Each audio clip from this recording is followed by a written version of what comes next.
मित्रांनो, माघ पौर्णिमा 1 फेब्रुवारी रविवारच्या दिवशी माघ पौर्णिमा आहे. ही सगळ्यात मोठी पौर्णिमा मानली जाते.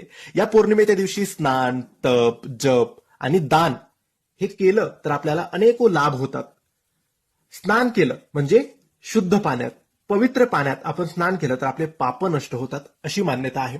या दिवशी विष्णूची पूजा, लक्ष्मीची पूजा आणि महादेवाची पूजा केली जाते. पुण्यक्रम चांगला मिळावा, पाप नष्ट व्हावेत, घरात सुख समृद्धी नांदावी यासाठी आपण एक दिवा आपल्या उंबरठ्यावर नक्की लावावा. हा दिवा तुपाचा, तेलाचा, मातीची पंती, स्टीलचा, तांब्याचा, पितळाचा, कापसाची वाट टाकून कोणताही कसाही दिवा तुम्ही घेऊ शकता. संध्याकाळी 6:30 किंवा 7 वाजेच्या दरम्यान जेव्हा आपण देवपूजा करतो त्यावेळेस हा दिवा प्रज्वलित करायचा आहे आणि आपल्या उंबरठ्यावर ठेवायचा आहे. हा दिवा ठेवताना घराच्या बाहेर जाऊन हा ठेवायचा नाही, घराच्या आतच बसून उंबरठ्यावर हा दिवा ठेवायचा आहे तुमच्या उजव्या हाताकडे. आणि याची जी वात, याची जी ज्योत असते ती बाहेरच्या दिशेने करायची आहे. आणि दिवा लावताना बोलायचा आहे ओम नमो नारायण. दिवा ठेवताना बोलायचा आहे ओम नमो नारायण.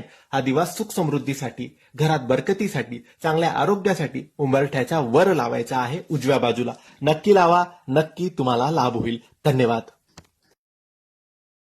Download ShareChat.